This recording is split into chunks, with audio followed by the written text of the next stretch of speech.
সর্বপ্রথম নবীকে দুধ পান করায় আবু লাহাবের বাদী। তো আবু লাহাবের বাদী নবীকে দুধ পান করান। এরপরে মায়ের কাছে থাকে। আরবের নিয়ম হলো যখন কোনো সন্তান ভূমিষ্ঠ হয়, আরবটা মক্কাটা ছিল একটা শহরের মতো, বিভিন্ন অঞ্চলের মানুষ এখানে আসতো, ব্যবসা বাণিজ্য করত। ব্যবসা বাণিজ্যের জন্য আসার কারণে ভাষার মধ্যে একটা সংমিশ্রণ হয়ে গেছে। যেমন আমাদের ঢাকা শহর, সব ধরনের ভাষাভাষীকে পাওয়া যায়, সবাই এখানে আসে, সব দেশের প্রত্যেকটা অঞ্চল থেকে মানুষ এখানে আসে। মক্কাটাও তখন এমন ছিল। এই জন্য তাদের রীতি ছিল বাচ্চাদেরকে শুদ্ধ ভাষা শেখানোর জন্য এবং স্বাস্থ্যকর পরিবেশে রাখার জন্য দূর দেশে গ্রামে পাঠিয়ে দিত, ধাত্রীদের কাছে দিয়ে। তো ওই ধাত্রীরা এসে বাচ্চা নিয়ে যেত। দুধ পান করানোর 2 থেকে 2.5 বছর সময়টা তারা দুধ পান করানোর পরে ভাষাও শিখত, স্বাস্থ্যটা ভালো হইতো, এরপরে মার কাছে এনে দিয়ে যাইতো। এর বিনিময়ে তারা একটা অঙ্ক টাকা নিত। এটা আরবের নিয়ম ছিল। মুহাম্মদুর রাসূলুল্লাহ সাল্লাল্লাহু আলাইহি ওয়াসাল্লামও এটা দরকার। বিবি হালিমা এবং তার স্বামী, উনি তার এলাকা থেকে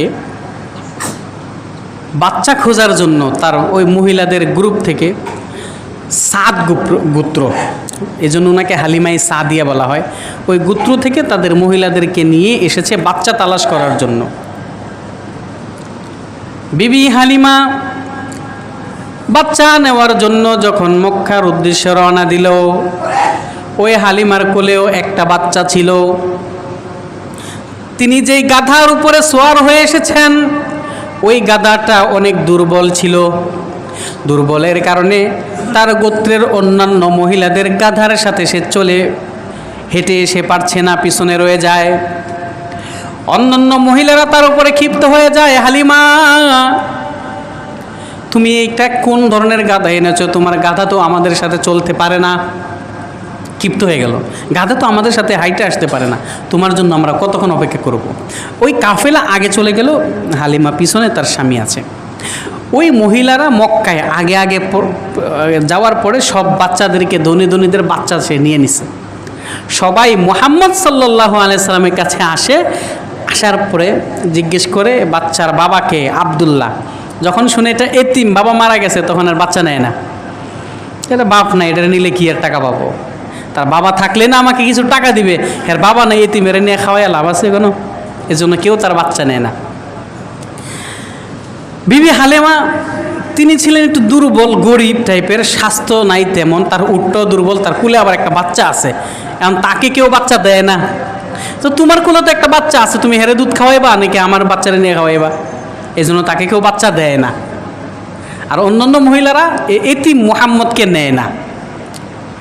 বিবি হালিমার মনটা খুব খারাপ হয়ে গেল। তার স্বামীর সাথে আলোচনা করছে, স্বামী গো, আসলাম বাচ্চার জন্য, খালি হাতে যেতে হবে, আমার খুব খারাপ লাগছে। শেষ পর্যন্ত ওনারা আচ্ছা দেখি এই বাড়িতে কোনো বাচ্চা আছে কিনা, যাই। গেল, যাওয়ার পরে দেখে এতিম একটা বাচ্চা আছে, মুহাম্মদ। হালিমা তার স্বামীর সাথে পরামর্শ করে, খালি হাতে চলে যাওয়ার চেয়ে চলো আমরা এই এতিম বাচ্চাটাকেই নিয়ে যাই। খালি গেলে তো কেমন দেখা যায়, সবাই বাচ্চা নিয়ে যাচ্ছে, আমার গোত্রের, আমি খালি হাতে যাব, একটা লজ্জার বিষয় আছে, চলো এতিম বাচ্চাটাকে নিয়ে যাই, যা দেওয়ার দিব না তারা। তো বিবি হালিমা ওই মুহাম্মদ সাল্লাল্লাহু আলাইহি সাল্লাম মায়ের কোল থেকে বিবি হালিমার কোলে গেলেন। বিবি হালিমা তাকে কোলে নেওয়ার সাথে সাথে আল্লাহর কি কুদরত, তার স্তনে আল্লাহ এই পরিমাণ দুধ দিয়েছেন। 2 স্তনে তার ভাই, ওই যে ভাই, সে এক স্তনের দুধ পান করে সে পরিতৃপ্ত হয়ে গেছে, অথচ ইতিপূর্বে দুধের জন্য সে কাঁদতেছিল। মুহাম্মদ সাল্লাল্লাহু আলাইহি সাল্লাম আরেক স্তনে দুধ পান করে তিনিও পরিতৃপ্ত হয়ে আরামে শুয়ে গেছেন, তার স্তন দুধে ভরপুর হয়ে গেছে। আল্লাহর নবী ওই বাচ্চাকালেও সে প্রথমে যেই স্তনে মুখ দিয়ে দুধ পান করেছেন, এর পরবর্তীতে দ্বিতীয় স্তনে তিনি কখনো মুখ লাগান নাই।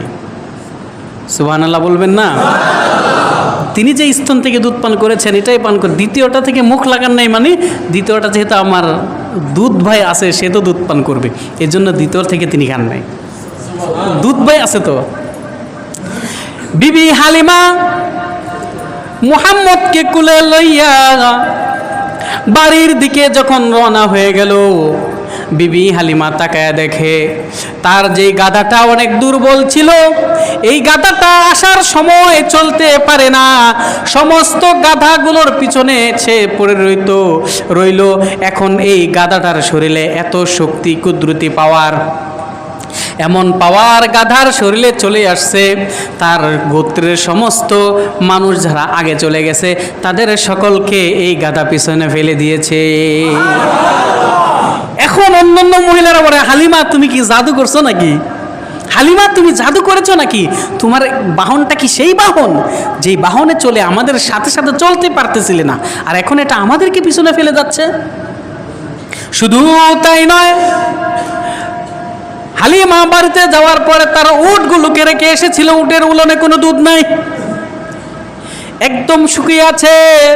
তার এলাকায় দুর্ভিক্ষ চলছে, মানুষের ঘরে কোনো খাবার নাই। হালিমা ঘরের ভিতরে গিয়ে দেখে আল্লাহর কুদরত, তার উটগুলোর উলনে এত পরিমাণ দুধ, তাদের উটগুলোর উলন থেকে ফোঁটা ফোঁটা দুধ ঝরে পড়ছে। বিবি হালিমা তাড়াতাড়ি তার স্বামীকে নিয়ে দুধ দহন করে ওই দুধ পান করলেন, আর বলতেছে, এতদিন পর্যন্ত, এতদিনে আমরা এই প্রথম পেট পুড়ে তৃপ্তি সহকারে দুধ পান করলাম। এখন বলছে, এই আমরা তো বুঝতেছি এই বাচ্চার কারণে, এই বাচ্চার বরকতে আল্লাহ আমাদেরকে এত বরকত দিচ্ছেন। এলাকাতে ছিল দুর্ভিক্ষের মতো, প্রত্যেক গোত্রের তাদের তো প্রধান খাবারই ছিল খেজুর আর গোস্ত। সবাই ছিল রাখাল, বকরির দুধ পান করে তারা চলতো যারা গরিব পর্যায়ে। তো হালিমার বকরিগুলো যেখানে লালন পালন, যেখানে চড়াইতো, ওই বকরিগুলো সকালবেলায় যাওয়া, বিকালবেলায় তাদের পেট পরিপূর্ণ থাকতো, আর দুধে ভরপুর থাকতো তাদের উলট। এই দুধ পান করতেন। অন্যান্য মহিলাদের বকরির দুধগুলো একদম শুকনা, দুধ নাই।